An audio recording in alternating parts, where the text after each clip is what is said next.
When it comes to Kamen Rider, I haven't heard of an early Heisei series as divisive as Kamen Rider Kabuto. Hibiki comes close, but that series is universally hated upon for its latter half. For Kabuto, people either love the series or hate it. And people who hate it so very much, and I can honestly understand why.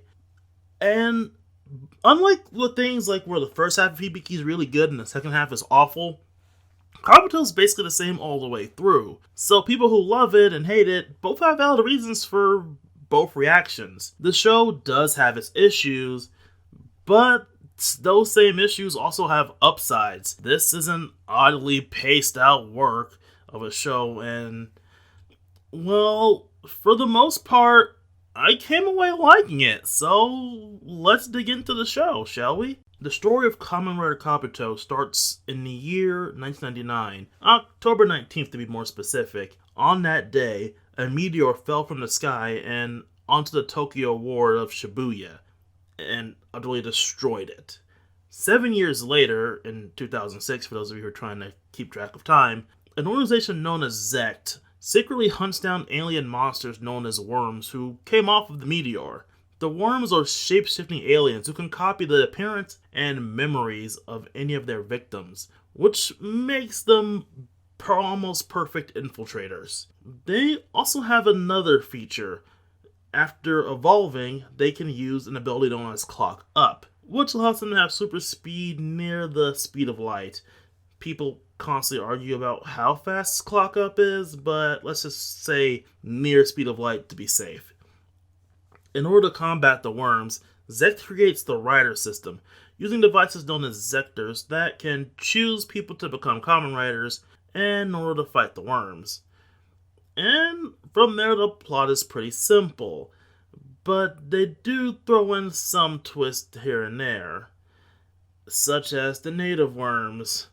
Worms that arrived on Earth 35 years earlier and managed to blend in with humans.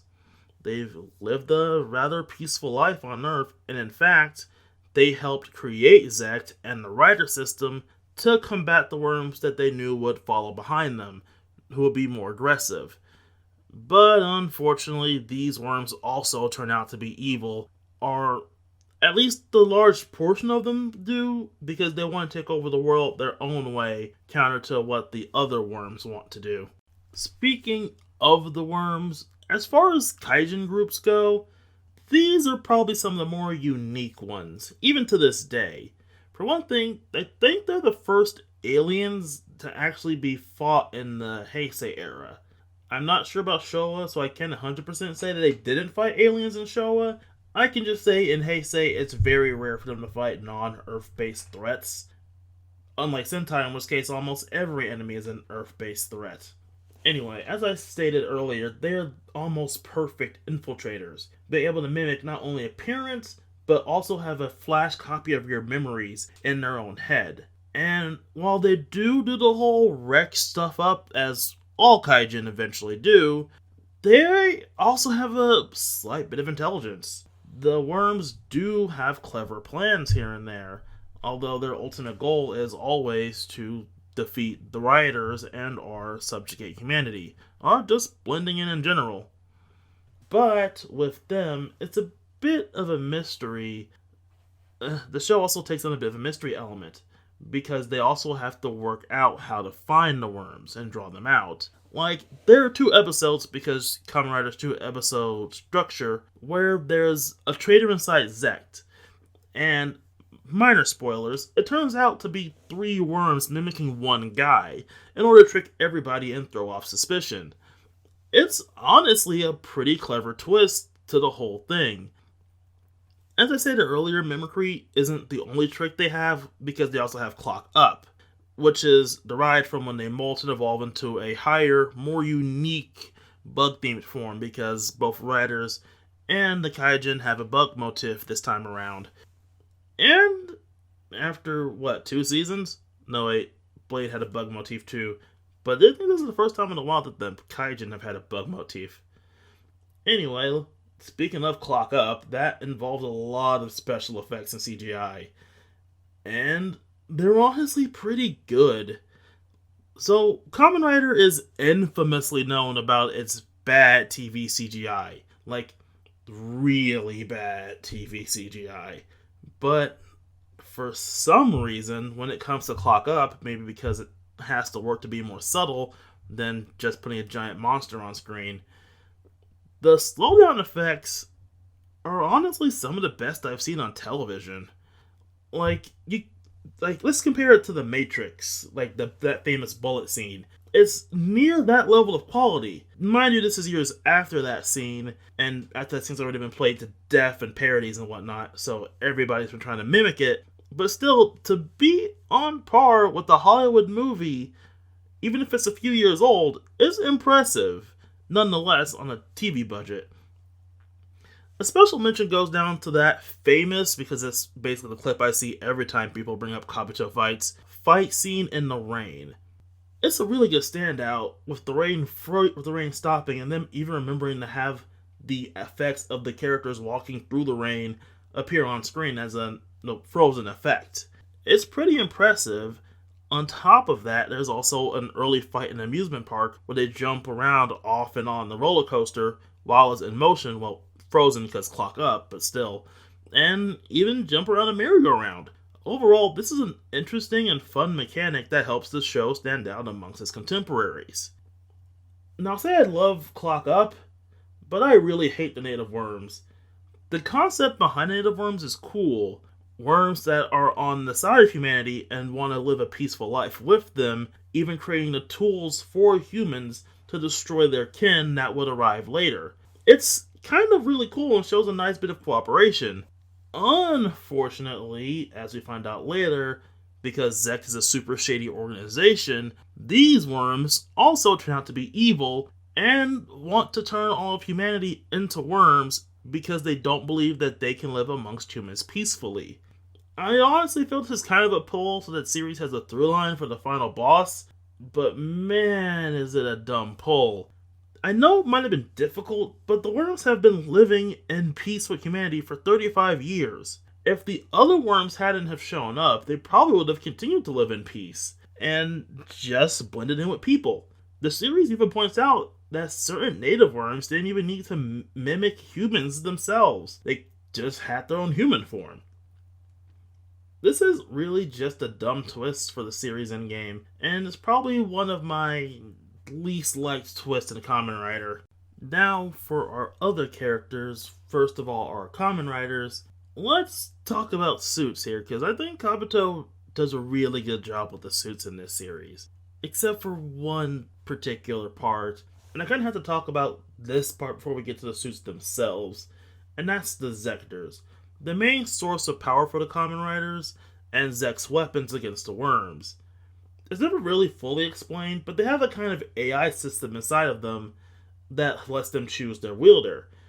Pretty useful when you're dealing with a bunch of mimics, so you don't end up with, someone mimicking one of the Kamen Riders and stealing their Zector.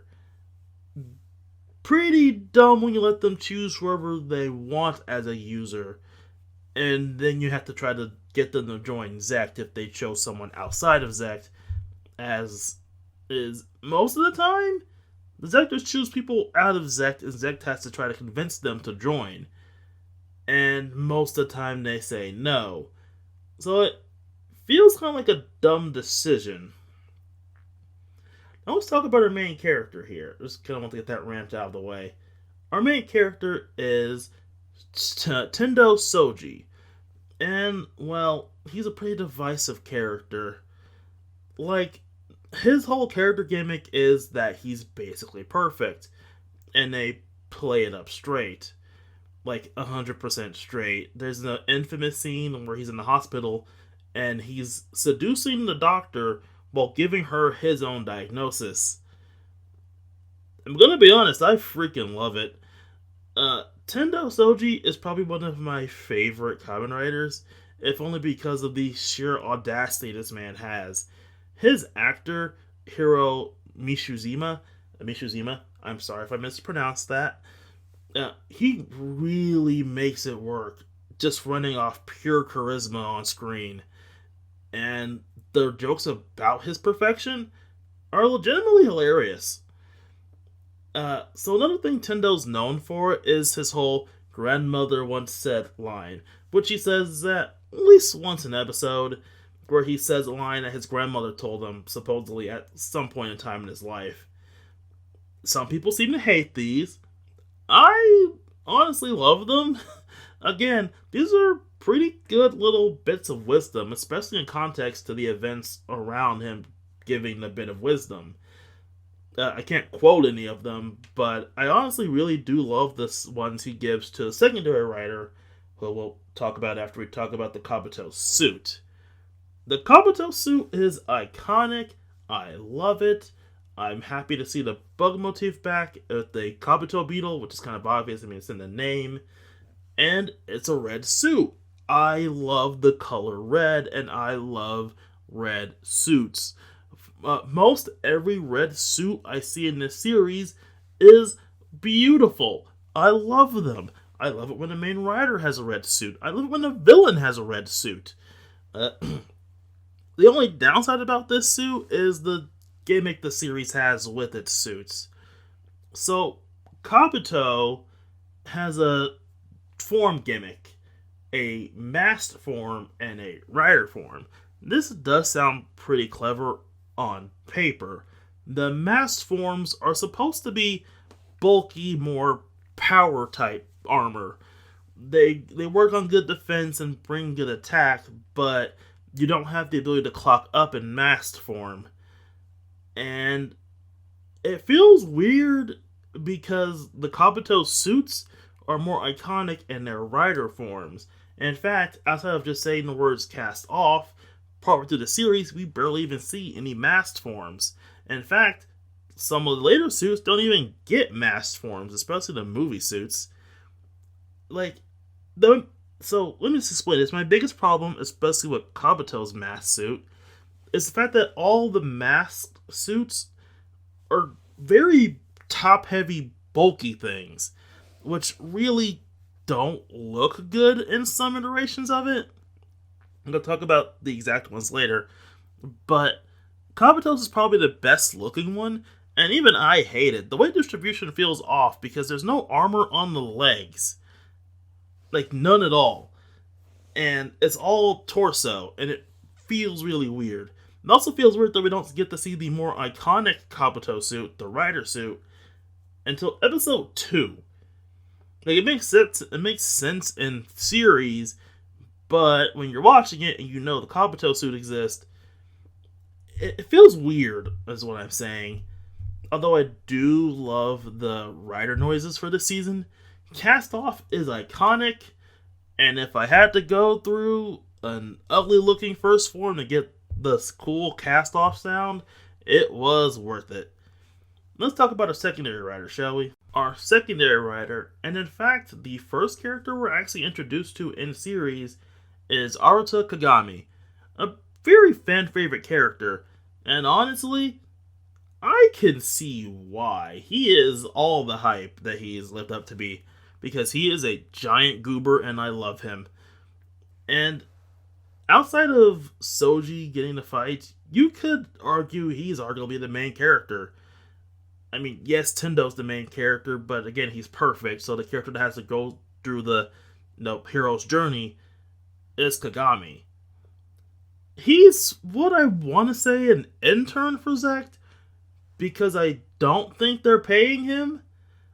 Like, he has a part-time job at a cafe, which is basically the season base outside of Tendo's house. So I honestly think he's an intern for Zect, which I hope he has intern insurance, is all I can say. Anyway, he's a fun character, and watching him grow and develop over the course of the series into truly claiming the power of a Kamen Rider is really an interesting character journey. For those of you who've watched Build, it's very similar to Banjo's journey, but longer, and him having a better start than Banjo did. Also, not being a criminal helped. Anyway, Kagami learns a lot from Tendo over the course of the series. Learning lessons and stuff. Not that Tendo's directly teaching him anything. Tendo's basically very roundabout. He wants Kagami to learn this himself because he's a grown-ass man who's an intern. And while he does take the long way around, he does eventually learn the lessons Tendo wants to teach him. I really want to talk about this early episode. I think it's within the teens, or before even the teens. So an early plot point is the fact that Kagami wants to find his younger brother, who went missing some years ago. Not 7 years ago, but definitely after the Shibuya incident, as I'm going to call it. After the fight in the theme park, actually, he manages to spot his brother, and then quickly manages to meet him in person. And to everyone, this is obviously a worm. It's a worm in disguise that mimicked his brother and got rid of him. But our Kagami wants to believe it's his beloved younger brother back again, and he just desperately wants to find. Tendo doesn't out and out tell him that his brother's a worm. He kind of goes around his back and tells Zect, or specifically the people that Kagami directly works with, about it, and they investigate, and Zect declares his brother a worm. And, well, it's obviously a worm. So, when he still refuses to acknowledge it, until it's thrown in his face, he has no choice but to break the delusion and ask Tendo to fight for him. But at the start of the fight, Tendo doesn't force him to accept it. He takes the hits for Kagami so Kagami can slowly and accept the idea that his brother is gone, that this worm has taken his beloved family from him. And while it's hurting him, he still takes the hits until Kagami's ready to accept it, and then Tendo takes out the worm. The pair have a honestly beautiful, close bond, even if Tendo refuses to acknowledge him as a friend. And I know that sounds jerk-ass, but in context of the series, it's the perfect way to describe their bond. They're not friends. There's something more than that. And speaking of the power of a rider that Kagami would eventually get, it's Gatak. Gatak is another beetle, a stack beetle in this case. And it's interesting because Gatak shows up 20 plus episodes into the series. Like, I can't think of another Kamen Rider series that has other riders be introduced before the secondary rider. And for those of you who are going to argue that Gatak isn't the secondary rider, he's officially acknowledged in the Gates Majesty jingle as a secondary rider of the series. Not that that was in much doubt, as he's in all the promo material after Gatak in the secondary spot. And, well, the Gatak suit is an obvious opposite to the Kabuto suit, with its blue coloring and being based on the stag beetle, who has I think it's kind of famous history with the Kabuto beetle, which is also why Pinsir and Heracross are said to be enemies in Pokemon. Anyway, in this case, these two make a really interesting and complementary pair. A perfect genius, and someone who has to learn and grow into becoming the man he knows he can be inside. Next, we have the Bee, and it's the Bee, not just B. It's literally spelled the, and then without a space, B. This is a confusing one. Okay, so I remember back when I talked about Fives, I said that no other series had used the idea of a masked rider so efficiently, that various people had taken up the gears or the drivers in that series, and different people used the suits. Kabuto kind of made me realize I was wrong, because almost, unless you're Kabuto or Gatak, at least 2 people have used every rider suit in this series. Movie suits being excluded from the count. Yeah, every other Kamen Rider in this series has at least 2 different users. The Bee has about 5, I believe. I kind of stopped counting. So the first user of the Bee is So Yagaruma, who's a dude who's very early on set to be Tendo's rival before he loses his own path. Tendo is the man who will face heaven, who will rule over heaven, And Yaguruma is the man who believes in perfect harmony. But he loses his belief and, while trying to fight Tendo, loses said beliefs and loses the right to the bee. And so Kagami uses it for an episode or two, but he quickly abandons it because he doesn't want to believe in the ideals of the bee, or at least being a tool for Zect. And then one of Yaguruma's original subordinates, Shin Kageyama, uses the bee. And uses the bee for probably the longest amount of time, until he ends up losing it to someone else, someone named Masamoto Mishima. I don't exactly remember how he lost the bee, but he lost the bee and lost the right to use it because, the Zectors get to choose their wielders, and he kind of went off the deep end a little bit, losing himself. The bee users are complicated, and they get even more complicated because I'll talk about them later. But yeah, they both end up losing the bee. As for the suit that the bee has, it's a pretty good yellow-black combo. What you'd expect when you think of a bee. Interesting enough, his rider finisher is a rider sting because the bee is an arm bracelet, or at least an arm weapon, and not a waist thing. The other riders in the series don't have belts. They all have different accessories for their transformations. So, Saber wasn't the first one, people. Speaking of, it's time to talk about the opposite of a sword, a gun, with Kamen Rider Drake. Drake's user, Daisuke Kazama, is interesting because he's a wandering makeup artist who travels around with a little amnesiac girl. Okay, there's a story behind it. The girl lost her memories in a worm attack, and he's basically looking after her until she can get said memories back.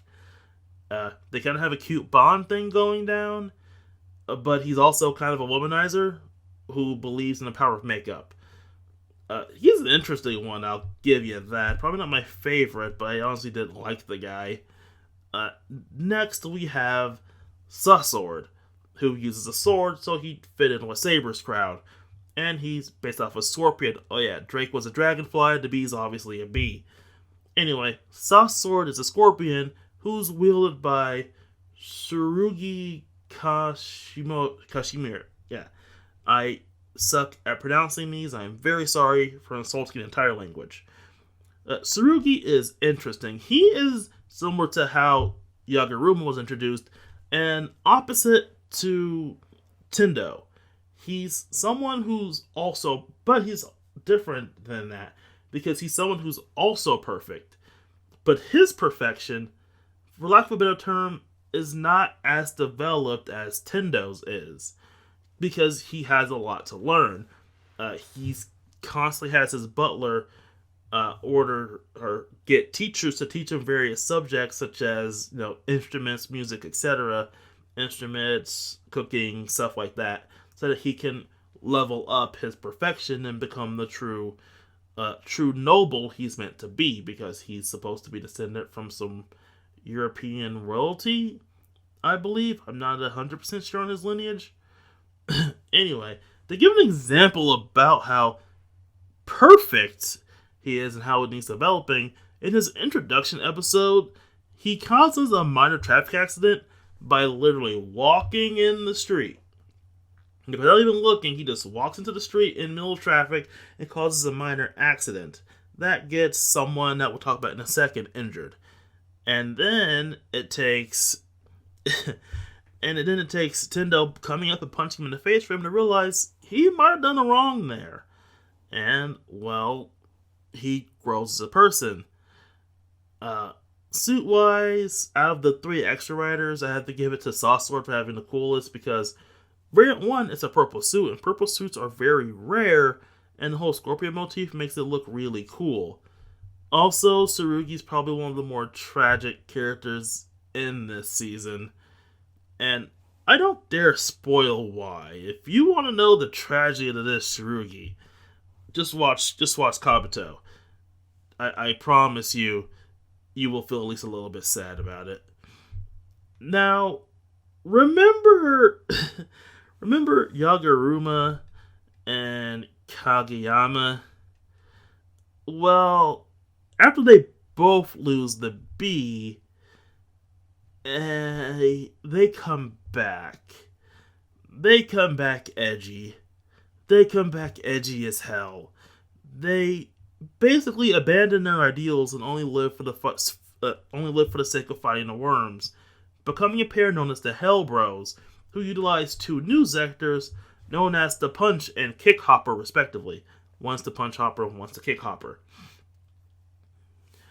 And these are obviously Grasshopper themed, and one is for punching and one is for kicking. And these guys become edgy as hell with the black and the chains and the, oh god, do I hear the black metal music coming now? And your edgy as hell Hell Bros name. Again, seeing how they ended up from where they started out, it feels so random, but it still works in its own way. Honestly, despite how hilariously edgy the Hell Bros are as a concept, I kinda love them. I honestly love the Punch and Kick Hopper suits too, because those things just look really cool. So yeah, Edge Boys win. Also, these two suits don't have masked forms, and no one exactly knows where the Hopper Zectors came from. They're just kinda here. Yes, we know Zect made them, but they seem really weird for a Zect-created invention, was all I'm gonna say. Also, how they even got their hands on the things is a complete mystery. As for our other characters, we have Juka, who is Tendo's little sister, who he basically dotes on, and she sits on the sidelines. She is the person who was injured in that traffic accident that Tsurugi calls Tsurugi. I'm so bad with names. Her interactions with Tendo are kind of fun, and she just wants to believe in the best in him, and he just dotes on her in a kind of cute brother-sister way. I don't remember if she ever gets involved in the main... She never gets involved in the main plot. She's kind of there on the sidelines. Next we have Hiyori, who is Kagami's co-worker in the cafe where he goes to actually earn a paycheck. Although there's a constant joke of Tendo saying that he needs to be fired because he's never at work because of Zect stuff. Anyway, Hiyori is not the best character. I love deadpan characters. I especially love deadpan women. But she's kind of a little too deadpan and doesn't even get wrapped up in the comedy that happens around her, despite there occasionally being comedy around her. It honestly feels off at points, and if that was meant to work into the later plot twist, that would make sense, but it also makes her an incredibly boring character. We also have Kagami's Zect co-workers, who they drive around in the black van together and hunt worms. They're interesting and kind of cool, but not much to write home about. I think the series blew its load on the Kamen Riders, which does make sense. Now, as for the overall plot of Kabuto, it's non-existent. As I said earlier, this is a basically episodic series. The whole episode's premise begins and ends at, a worm is causing trouble, we have to deal with it. The only through line that most of the episodes had early on was Kagami evolving as a person, but once he becomes attacked, outside of a few comedy bits that he gets involved in, his growth is basically pretty small from there. He's evolved as a person and has earned the right to become Gatak. Yeah, so until the native worms show up, it's basically just, hey, I think Zect is being shady again. No duh, no duh. And then once the native worms are unleashed, I think Zect is being super shady. No duh, no duh. So, yeah. I know people are going to say, hey, you didn't mention Dark Kabuto at all. He's literally just Mirror Universe Kabuto. I mean, not literally. He's a dude that was first to become a worm and then forced to mimic Kabuto. But, he's literally Mirror Universe Kabuto.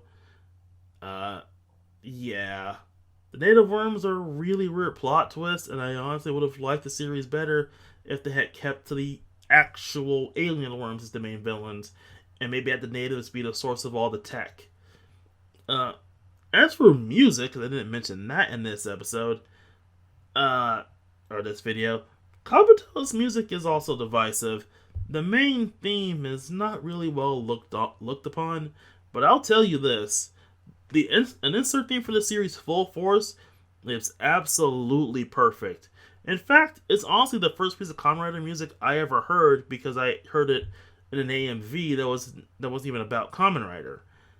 It's just a really good song, and it has a really good intro guitar riff.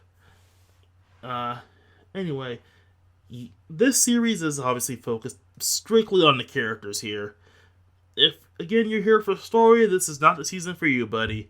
This is a season all about the characters and the crazy stuff they get up to while hunting down alien infiltrators. So think of the entire series as everyone playing Among Us. I had to bring that out somewhere because I knew someone was going to mention it if anyone ever watches this video. And yeah, in general, Kabuto's a fun series, and I recommend it to anyone who wants to take a look at a classic, rather divisive series in the franchise. And yeah, that's it for this time.